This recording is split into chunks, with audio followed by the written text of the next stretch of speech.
Shabbat Shalom, Mishbachah. Welcome back to this week's Torah portion. It is Shemot from Exodus chapter 1 to chapter 6, verse 1, and we'll get into it. Va'ele Shemot b'nei Israel ha-ba'im mitzrayima alabtav et Yachob ish ve'yeto bahu. And these are the names of the sons of Israel who came into Egypt. Every man and his household came with Yaakov. And what's interesting is we're going to concentrate on the word Mitzrayim, because within Mitzrayim, Israel, Mitzrayim, and the Aleph Tav, the word Mitzrayim, there is a hidden clue there between two types of gods, two types of Mashiach, two types of people that will come out of and join themselves to the Aleph Tav, who joins themselves to the people of Yaakov, Abraham, Isaac, and Yaakov. And it's very clear that the Aleph and the Tav, the Mashiach, he comes to divide, he comes to bring a sword, and he comes to sort out the wheat from the barley, the tare from the wheat, the tare from the wheat, the goats from the sheep, the hot from the cold. And so we get into it because the word Mitzrayim, when we go deeper, it means Matzor. And Matzor, the root word of Matzor, means a siege enclosure.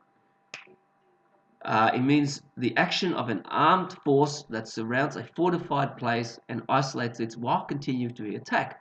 So the people of Israel who lives in the land of Egypt is continually being surrounded by their pagan ways, and being continually attacked by the unholiness of the standard of living and faith surrounding the people in Mitzrayim, Egypt. But if we take a look at the word Matzor, there is another word with the same spelling which means Mitzor, but with the different vowel points. Now we know Hebrew doesn't have vowels, so Matzor or Mitzor means a siege, or it can mean a roch. Now that word roch there, it can mean the strength, it can mean mighty ones, it also means the type of gods. But in this rock, it's talking about the rock that the builders have rejected. And the time that it was used is Deuteronomy chapter 8, verse 15. And if you read it, he led you through the vast and dreadful wilderness, that thirsty and waterless land, with its venomous snakes and scorpions. He brought you water out of the hard rock. And we can see it there. Zor, and that word there means roch, or it can be matzor, it can mean in a siege, encamped. So there are two types of Mashiach here, there are two types of gods here. One that will give you the living water, or one that will forever enclose you and continue to attack you spiritually and physically, and you'll never be free.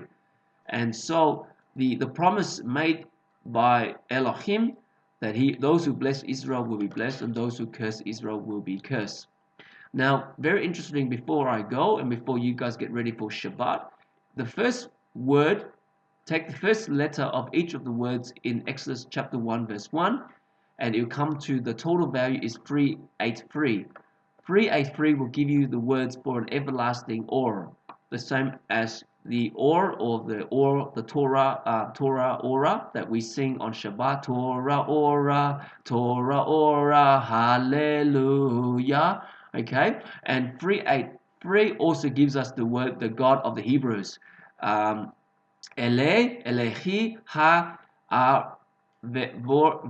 havarim.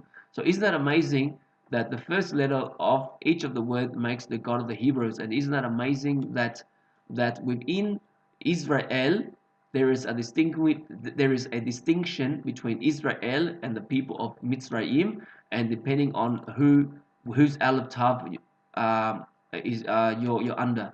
So I hope you have been blessed by this video, and have a wonderful Shabbat, and I will see you next week. Shabbat Shalom.